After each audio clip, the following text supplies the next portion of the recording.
Em maio de 2023, duas meninas de 8 e 4 anos desapareceram depois de sair da escola no interior de Goiás. O que parecia apenas mais um dia comum terminou com um carro incendiado e uma caçada policial que durou horas. No centro da história estava o próprio pai das crianças, um homem comum, sem antecedentes, que deixou para trás ligações desesperadas, áudios perturbadores e uma pergunta que até hoje ecoa: por que alguém atravessaria esse limite? Esse caso expôs um tipo de violência silenciosa que muitas vezes não aparece nas estatísticas, mas que deixa marcas permanentes. Oi, eu sou a Anak e sejam muito bem-vindos ao Horror das Minas. Se você é novo por aqui, toda semana a gente tem 2 vídeos de casos criminais do Brasil e do mundo, então se inscreve se ainda não for inscrito, ativa o sininho para ficar por dentro de todas as novidades. E é isso, então sem mais falação, bora logo pro caso. Pela legislação brasileira, o termo feminicídio indireto não existe formalmente. Ainda assim, ele passou a ser usado por especialistas para descrever um padrão de violência que vem se repetindo com uma frequência alarmante. Casos em que homens atacam ou matam os próprios filhos com o objetivo de atingir emocionalmente as suas ex-companheiras. Essa forma de violência costuma surgir depois de separações, disputas judiciais ou quando uma mulher tenta romper definitivamente com o agressor. Quando o controle sobre ela se perde, a agressão é redirecionada para aquilo que ela mais ama, seus filhos. E assim, muitas vezes, essas crianças são vistas como um objeto de vingança. Em 12 de março de 2025, os gêmeos Bernardo e Vicente Oliveira morreram em um acidente em São Vandelino, na Serra Gaúcha. Segundo a polícia, o pai provocou o acidente de forma intencional e morreu no local. O casal estava separado e a mãe das crianças possuía uma medida protetiva vigente contra ele. Então, essa investigação apontou que o objetivo do homem não era apenas tirar a própria vida, mas causar um dano irreparável na vida da sua ex-mulher. Poucos dias depois, em 25 de março, outro crime reforçou esse mesmo padrão. Em São Gabriel, na fronteira oeste do Rio Grande do Sul, um pai confessou ter matado o próprio filho, Theo Ricardo Ferreira, de 5 anos, ao jogá-lo de uma ponte. De acordo com a polícia, o assassinato foi motivado por vingança à mãe da criança. Casos como esse mostram que, mesmo quando a mulher não é uma vítima direta, ela continua sendo o alvo central da violência. Então, o chamado feminicídio indireto expõe uma lógica cruel, a de que ferir os filhos é a forma mais extrema de punir essas mulheres que tentaram sair de relações abusivas. E o caso de hoje é exatamente sobre isso. Antes de tudo o que aconteceu, Ramon de Souza Pereira era visto por muitos como um homem comum.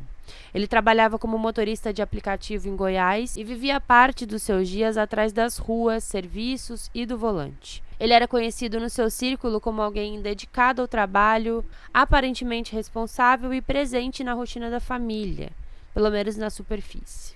O Ramon tinha um relacionamento com Daiane Faria Gomes, com quem teve 2 filhas, a Mirielle Gomes Souza, de 8 anos, e a Cecília Gomes Souza, de 4 anos. Para muitos, essa família representava aquele tipo de vida simples, sem ostentação, mas ainda assim centrada no lar. As crianças estudavam, brincavam com outras crianças da vizinhança, era uma rotina bem comum na vida das crianças. E apesar dessa imagem comum, o relacionamento entre o Ramon e a Daiane não era algo estável. Há registros de que o casal enfrentava frequentes desentendimentos e conflitos. Então, pessoas próximas apontavam que havia uma tensão constante entre os dois, como discussões, desconfianças e dificuldades de comunicação. O Ramon, segundo relatos coletados durante as investigações posteriores, demonstrava um comportamento controlador, especialmente em relação à sua parceira, com muitos ciúmes e cobranças que tornavam esse relacionamento cada vez mais fragilizado com o tempo. A relação chegou a um ponto de desgaste emocional significativo, já que enquanto a Daiane tentava seguir a sua própria vida, manter o bem-estar das suas filhas, o Ramon lutava internamente para lidar com a ideia de que a relação poderia acabar a qualquer momento ou que a sua autoridade dentro dessa família estaria fragilizada. As meninas, Mirielle, com 8 anos, e Cecília, com 4 anos, eram uma presença constante na vida de ambos. Mas enquanto elas representavam alegria e rotina para muitos, dentro daquela dinâmica já havia sinais de instabilidade que só seriam revelados posteriormente nas investigações. E foi nesse contexto de desgaste que o nome de Ronaldo Luiz passou a surgir na história. Pastor e líder religioso na região, ele era muito conhecido por manter proximidades com fiéis e famílias das comunidades. E as famílias da comunidade. Para muitos, ele representava uma figura de confiança, alguém que se recorria em momentos de crise conjugal e até espiritual. Segundo relatos que vieram à tona depois do acontecido, Ramon passou a acreditar que a sua companheira mantinha um envolvimento com esse pastor. E a suspeita nunca foi comprovada judicialmente. Ela ganhou força dentro da narrativa que foi construída pelo próprio. Para o Ramon, aquela possibilidade não era apenas uma traição pessoal, mas uma humilhação pública e uma quebra definitiva da imagem que ele tentava lhe preservar. E com a repercussão do caso, o nome do Ronaldo Luiz passou a circular com força nas redes sociais depois. Nos perfis ligados ao pastor, inúmeros internautas passaram a criticá-lo, afirmando que aquele não teria sido o primeiro casamento supostamente afetado por conta desse pastor. Comentários acusavam o pastor de já ter se envolvido com outras mulheres casadas dentro do próprio ministério, em relatos que se espalharam rapidamente, mas nunca foram comprovados. Até hoje não tem uma condenação ou processo criminal que comprove qualquer envolvimento do pastor nos fatos que se seguiram. O que existe são acusações baseadas em falas de terceiros, publicações de redes sociais e no que foi dito por Ramon em um momento de forte instabilidade emocional. Ainda assim, a exposição pública e o julgamento social foram imediatos. Peço desculpas se está algum barulho de fundo, porque eu estou com o ventilador aqui na minha frente, já que está um calor insuportável aqui em Santos, e todos os animais da minha vizinha resolveram aparecer ao mesmo tempo. Para os investigadores, o ponto central nunca foi a veracidade dessa suposta relação, mas o impacto que essa crença teve sobre o Ramon. A ideia de ter sido traído, exposto e substituído parecia ter aprofundado um sentimento de perda total de controle, não apenas sobre o relacionamento, mas sobre a sua própria identidade. E no dia 22 de maio de 2023, o Ramon saiu de casa com um plano já definido. Depois de uma discussão com a Daiane, ele deixou o local e ao longo do dia manteve contato com familiares e conhecidos por meio de ligações e mensagens que mais tarde seriam analisadas pela polícia. Horas depois, o Ramon buscou as filhas na escola. A Mirielle, de 8 anos, e a Cecília, de 4 anos, entraram no carro, acreditando que estavam apenas seguindo a rotina comum. Não houve pedido de socorro, nem qualquer sinal extremo de que havia algo fora do normal. O Ramon levou as filhas até uma área rural no município de Santo Antônio de Goiás e ali, longe de testemunhas, ele acabou com a vida de suas filhas. Em seguida, ele colocou os corpos dentro do veículo e colocou fogo no veículo.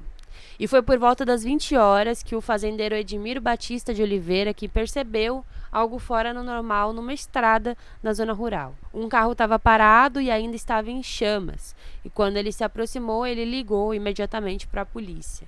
Quando os agentes chegaram ao local, eles controlaram o fogo e encontraram os corpos, das 2 crianças carbonizadas dentro do veículo. A partir daquele momento, a polícia montou então uma força-tarefa para localizar o responsável por esse crime.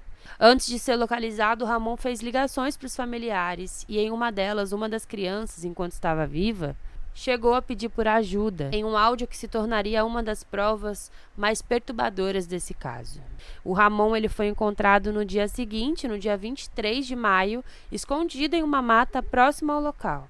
Ele estava gravemente ferido, com cortes profundos na garganta e no abdômen. Ainda no primeiro contato com as autoridades, o Ramon confessou o crime aos guardas municipais. No entanto, no dia 26, já internado, ele passou a permanecer em silêncio, seguindo a orientação da sua defesa. Ele recebeu alta hospitalar no dia 29 de maio e foi imediatamente transferido para a prisão, onde ele permaneceu detido. Durante as investigações, um dos elementos mais impactantes desse processo veio do depoimento do avô materno das crianças, já que antes de cometer esse crime, o Ramon ligou para o seu sogro e, desesperado, ele pediu para que ele não fizesse nada com as meninas. A ligação, inclusive, foi gravada e foi anexada ao inquérito. Deixa eu te falar, cara, você sabe que eu sempre te admirei, eu sempre te amei, não é? Você sabe que toda vida, minha família são vocês. Não deu certo. Mas a Daiane, sua filha, não, Jutélio, cadê ela? Amor, Tá com ela? amor, não, eu não tô com ela não, eu passei aqui agora para pegar o Ivanito, eu tô com a Regina tá chorando demais, você sabe... Regina? Tá aqui, Oi. Regina? tá aqui. Oi. Deixa eu falar com ela. Nós te amamos demais, tanto você como as meninas, você... Regina? Vamos Oi. passar. Regina? Ah, Me perdoa. Me perdoa. Você sempre foi a mãe que eu nunca tive. Me perdoa. Não, Ramon, não, Ramon, vem pra cá, vamos conversar. Regina, para de falar com a Regina. toma, tá aqui, ó. Oi. Me perdoa. Pelo amor de Deus, me perdoa. Em um trecho dessa gravação, uma das crianças pode ser ouvida dizendo "não faz isso". A gravação se tornou uma das provas centrais do processo. Então, o Ramon ficou preso preventivamente em Aparecida de Goiânia e em 4 de setembro de 2024 ele foi condenado a 64 anos e 10 meses de prisão em regime fechado por homicídio com 5 qualificadores: motivo torpe por vingança, motivo cruel, uso de arma, recurso que dificultou a defesa das vítimas, além do crime ter ocorrido em contexto de violência doméstica e contra menor de 14 anos. Além disso, o Ministério Público de Goiás informou que o Ramon também foi condenado por lesão corporal em contexto de violência doméstica contra a mãe das crianças. O processo foi encerrado na Justiça, mas o impacto do caso permanece como um dos exemplos mais extremos de violência familiar e o feminicídio indireto no país. Então foi isso, gente. Se você acompanhou até aqui, eu peço que você se inscreva no canal se não for inscrito, ative o sininho, deixe seu comentário, sua curtida, compartilhe com seus amigos, porque todo engajamento é muito importante para o meu crescimento aqui no canal. Então, muito obrigada, valeu e tchau, tchau!